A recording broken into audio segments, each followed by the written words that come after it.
Hello and welcome to Policy Watch. Today, we will be discussing, amongst other things, the power crisis that has hit us quite badly, the differences between FSDC and RBI Governor Dr. Subbarao, who's not known to mince his words, and finally, the very important issue of the food bill, which is still not decided as to when it will see the light of the day and whether it will be seen as an ordinance or a bill. I am Soma Banerjee here, and to discuss these issues with me today is Mr. Jagannadham Thunuguntla, Research Equity Head of SMC Capital. Welcome, Mr. Jagannadham. But before we start off, let's take a look as to what the entire crisis is as far as the FSDC is concerned.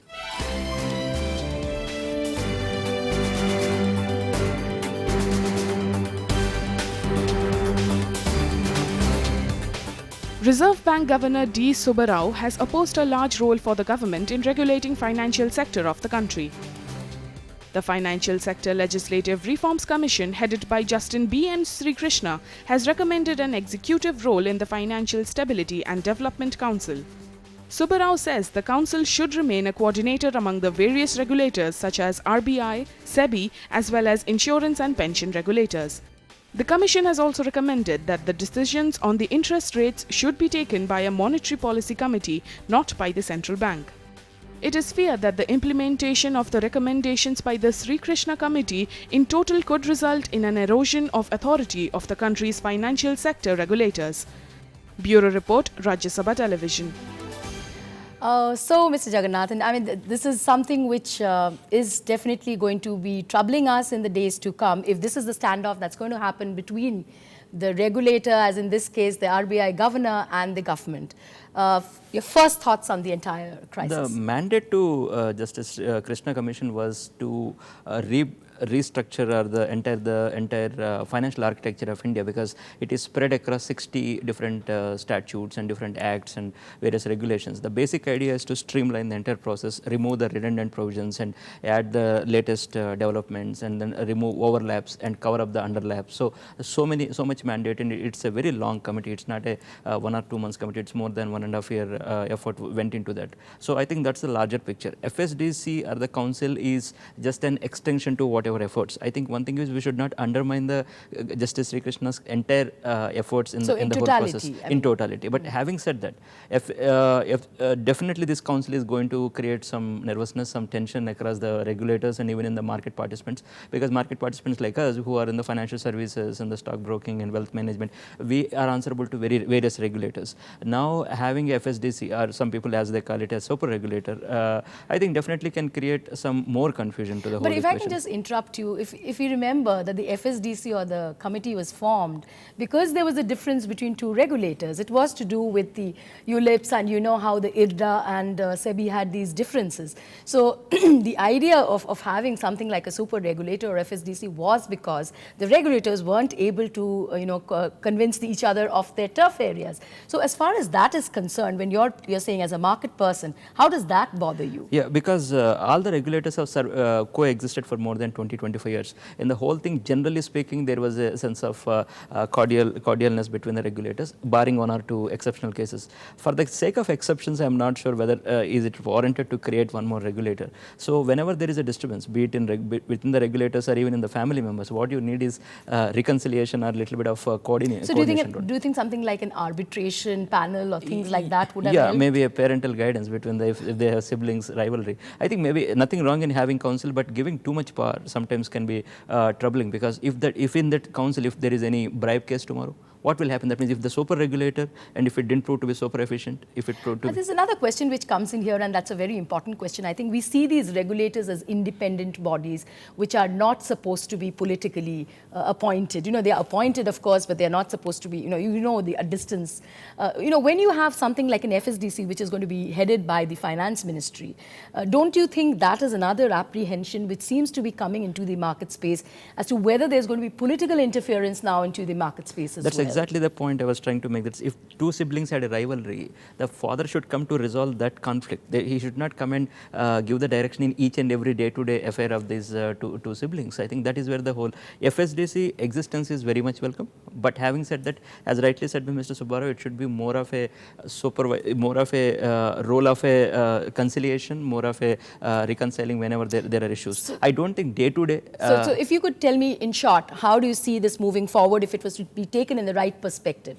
1, 2, 3, if you could tell me those three If it things. has to be taken in the right perspective, FSDC existence is welcome, but it should not take the form of a super regulator overriding each and every provision of the existing regulatory structure. I think existing regulatory structure weathered through 2008 crisis. We should not forget that. I think that is Sure. a proven fact. Simply because there was one instrument which got a little bit of issue, we should not undermine the current regulatory system. And if there are any hybrid instruments, because the last time the problem came because it was a hybrid instrument. That's right, it was because not the two regulators it was not were a on plain vanilla equity or a Right. plain vanilla insurance Right. company. For hybrid instruments, there can always be a special set of regulations. I think one set of guidelines will solve the whole thing. I don't think we need a super regulator overtaking the entire regulatory architecture of the current. So on that note, that there will be some corrective steps, though there is a need for something like a conciliator, or as you said very nicely in your own words, a parental guidance for these regulators. We will hope that we will see that happening in the few days coming up, and not the end to it, but something better. Yeah?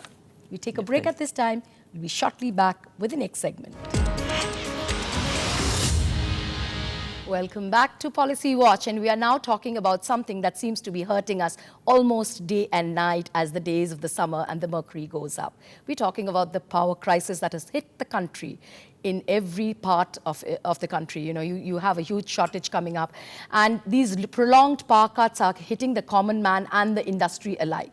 Let's look at how this is really impacting the stakeholders. Large parts of India are grappling with acute power shortage these days. It has resulted in prolonged and frequent power cuts affecting manufacturing and other businesses. The crisis is so acute that almost all the major states are suffering from it. The country added a record 20,000 megawatt power generation capacity last year. But the demand rose to 123 gigawatts from 115 gigawatts over the last 2 months. Central Electricity Authority expects power shortage to widen to 26% in the current fiscal from 18.5% in 2012-2013. CEC data reflects that 25% capacity in the country is unutilized due to lack of fuel and maintenance shutdowns. Coal and gas-based power plants are idling because of fuel shortage. State electricity boards are refusing to buy power because they are unable to recover costs because of low tariffs and distribution losses. However, the situation is expected to improve in the next few years when a national grid will be in place. Bureau Report, Rajya Sabha TV.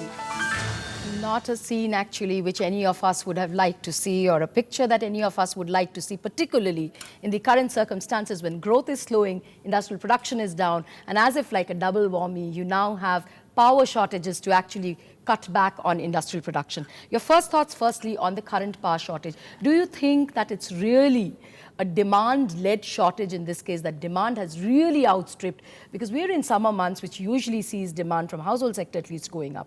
Jagan, what do you think about it? One common factor across country is power shortage, but the reasons in each region can be slightly different. I mean, if you, as you rightly said, we were not prepared, I think, for this kind of growth. I think probably all the preparation should have happened 10 years, 20 years, 25 years back from then, expecting this kind of usage, both by industrial usage as well as the household, but which didn't happen. Today, we are bound to face this, and 2-3 other reasons what are happening is that from the, let's say, states like Andhra, who are facing severe problem, is that many of them are gas-based power units, and then KG-D6 gas, which was supposed to come by Reliance Industries, and that is supposed to fuel all the power units. But that gas production is going down consistently, and it is hitting the all-time low production from the KG-D6 basin. So all the gas-related power is completely shut down.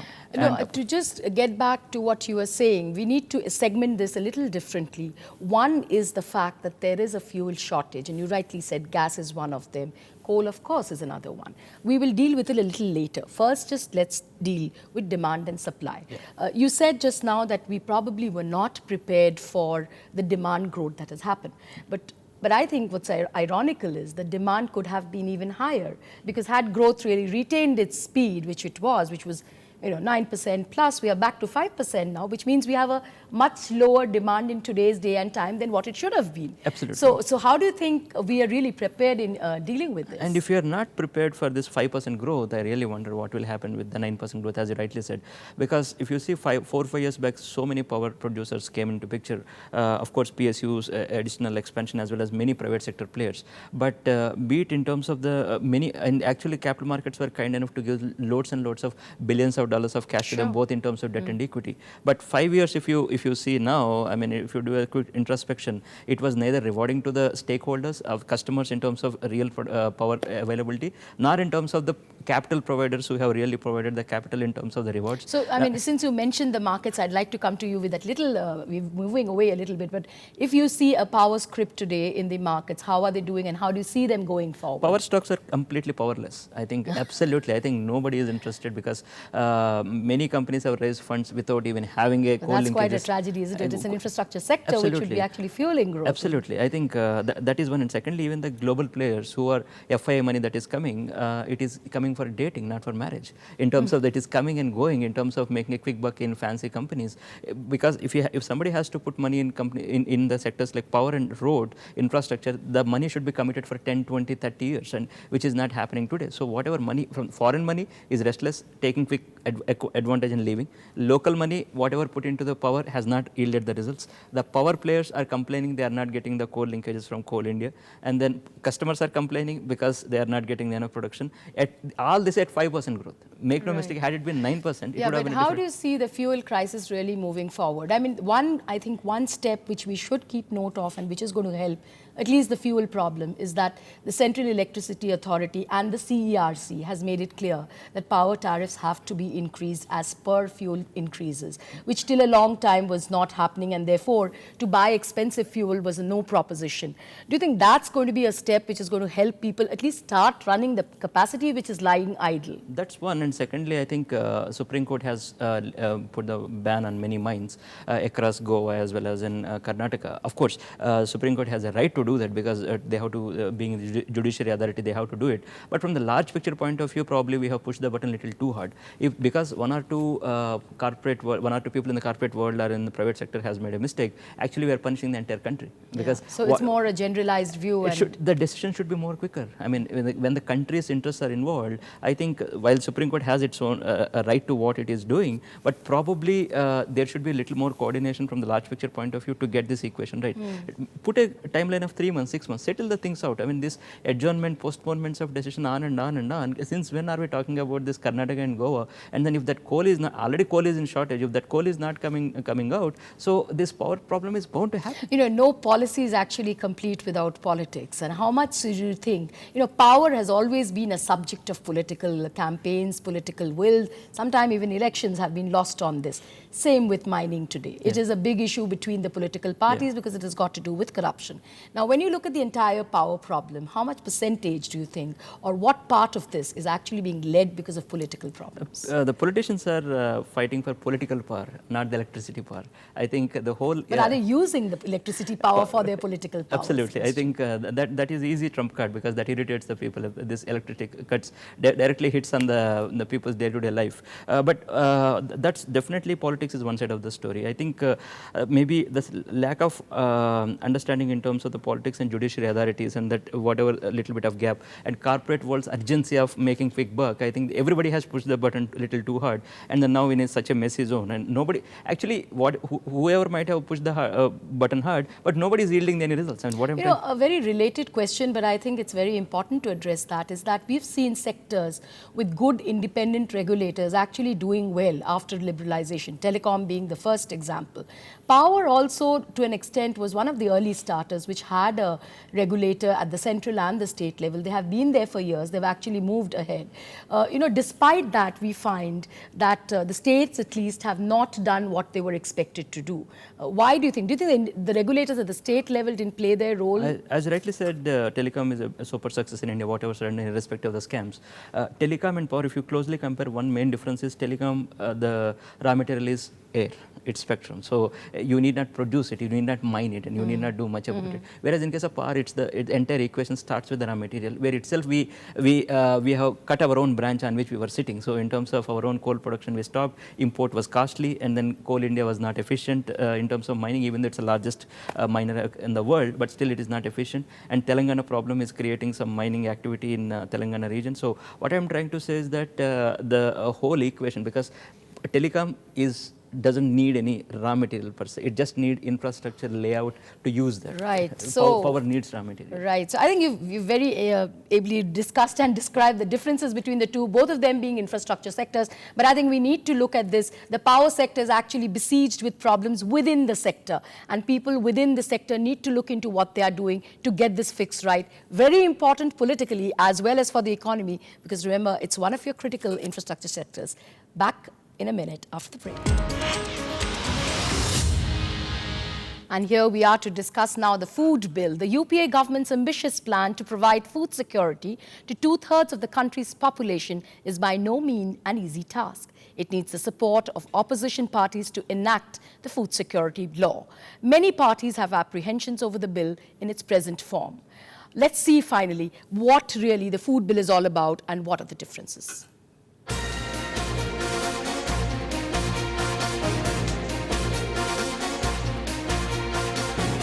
The UPA leadership expects the food security law to be the game changer ahead of general elections next year. But the problem is that it doesn't have the numbers in parliament to push through this key legislation. Opposition parties have already expressed reservations about several provisions of the bill and have accused the government of pushing through such an important legislation. The BJP is in favour of advancing the monsoon session of Parliament to discuss the bill. The Trinamool Congress and the Samajwadi Party are against rushing through the bill ahead of general elections. The CPM is of the view that the existing public distribution system can be strengthened to ensure food security. The government is talking to political parties seeking support, but a consensus seems unlikely. Bureau Report, Rajya Sabha TV. And really, we are in a difficult proposition when it comes to food. But I can't start this discussion without mentioning actually Steve Jobs, who said, "Stay hungry, stay foolish." If you remember that line, then we would go the way foolish almost for half of the country, because we are without food. It's actually sad that a critical issue like food is something which is now become a center point almost for politics. First take on, firstly, the bill itself. What do you think are the major gaps in the bill, if you've had a look? I mean, as rightly said by Steve Jobs, that stay hungry, stay foolish. But at some point, we have to make money also. Otherwise, you will actually remain hungry and foolish. So the same thing applies to the food security bill. Of course, everybody needs food, no debate on that. But having said that, at what cost? Because the moment the philosophy says that, at least financial philosophy says that, if you give free of cost to people, and their ability to work hard and their intention to work hard actually keep going on, because they don't have any motivation and incentive to work hard. While it's election promise, probably that will get delivered, I think it will be a burden on the system, definitely. I think in a world where India is talking about becoming a superpower, probably this was a little misplaced enthusiasm, because these are one of those regulations easy to implement but difficult to reverse. Because let's assume after 5 years, India realized that it's costing too much. It will become such a daunting task on any government who will be that day to reverse it back. I would like to disagree with you on this with 2-3 things, and I'd like you to elicit what is the response. Number one, you talked about financial implications. As far as I see, it's about 1,24,000 crore is the total subsidy bill for what they have proposed, which also subsumes a lot of schemes which are going on together. 1,24,000 crore is a huge figure, but it's a figure which is going to feed your hungry. Now imagine India with the youngest dividend as far as youth is concerned, but more than half of your population, at least the young, are children who are malnutritioned. So, tomorrow these are going to be your workforce. Can you really do with children who are today malnutrition to actually reap the benefits of being the young country if they do not have proper nutrition and food? Second, which I want your thoughts on, what is this subsidy? Is this a subsidy which is more important than, for instance, a subsidy on LPG? I mean, don't we need to prioritize where we need to put the money in? And don't you think this is also the time when the government needs to really look into how to improve tax efficiency? If we consider on the first point, after introduction of NREGA, that employment guarantee scheme, you go to any tier 2 or any rural place, any factory that was started there, they'll tell you they are finding it so difficult to get the labor, because people are getting employment guarantee scheme related rewards, because there is no motivation to work. I think that if you take the cue from there, I think probably that problem will get amplified by giving the free food as well. Free job, I mean job guarantee scheme plus food security. I think from the psychological point of view, that's little. So what's the way out? I mean, how do you deal with the hunger issue? I think hunger issue is malnutrition is definitely a matter of concern. Probably there should be a mechanism. I mean, I don't know the answer for it, frankly. I mean, that's unfortunate. Yeah, that's a very important issue for the development index of the country. Yeah, that's true. But having said that, India has dealt it for the last 60 years, and things are improving. And in terms of job and employment opportunities, things are getting better. Just when things are about to take off, and again, probably we are stamping them, saying that we are probably slaves, that we have to live on the others' blessing for food as well, because the LPG point that you said is definitely, even we are coming out of it. So what is that message are we giving? That LPG we are coming out of it. That means we are saying that we should be self-sustaining. If you need something, you have to work hard. I'm sorry to butt in out here, but just as you are right that, we cannot be giving free lunches everywhere. But don't you think that could be addressed if we had better delivery systems to see we give the people who really need it instead of making it universal as has been demanded? If you have a better, efficient delivery system so that really the people who need it get this benefit, don't you think that's the way forward? That's the way forward. Food security is not the answer. As I just saying that we are coming out of fuel subsidy bill, then what's the point in getting into the food subsidy bill? So what all the benefit that we are going to get moving out of fuel subsidy bill probably will be putting as much or if not more into the food security bill related pressure. So the increasing the better public distribution system, this was talking about for last 20 years, 25 years, I don't know how long, but that was never delivered. I think now technology system is increasing and the logistics are improving. So we should get that equation right very, very quickly. I think that is where the whole equation is. I think we should have better warehousing system, and we should have all that infrastructure. Probably, hopefully, if this food security bill, even if it comes, will be there only for say 4 or 5 years. Till the time all that equation about infrastructure, warehousing gets cleared. If it becomes a permanent feature, trust me, I think. And I think I agree with you that this was a promise which was made in 2009 by the government, and this is 2013. So a lot of the infrastructure problems which could actually help in making this a better promise delivered are still not in place, and that's the big worry, that you announce the policy but you don't have the ground realities in place. Which very briefly then, amongst the 3 things that we discussed, what do you think is going to be the big issue for the government as they move towards the monsoon session of Food Parliament? security, of course, no question about that, because that has implication in terms of politics, elections, as well as credit rating, because we have to remember that credit rating agents are watching the Indian developments very, very closely. I think will not be surprising in a drought year, if food security bill is implemented, probably we'll be facing a downgrade for sure. Right. So I think that was a very key note that you have said it, and something which we have to keep in mind. Mr. Chidambaram, the finance minister, definitely keeps in mind, because remember, credit rating agencies are watching you, subsidy bills cannot balloon, yet it's a political decision. So with that note, on that note, the main issues that we have talked about, power has to find its own solutions within its system. It needs to really look inwards and introspect something of it. Secondly, we talked about the FSDC. We need parental guidance. We need conciliation. We do not need a super regulator. And finally, on food, which is more important than probably any of these issues for the development index of the country, we need to do that the infrastructure comes in. Don't give away free lunches, because that does not help. On that note, we come to an end to this edition of Policy Watch. Hope to see you again. Thank you.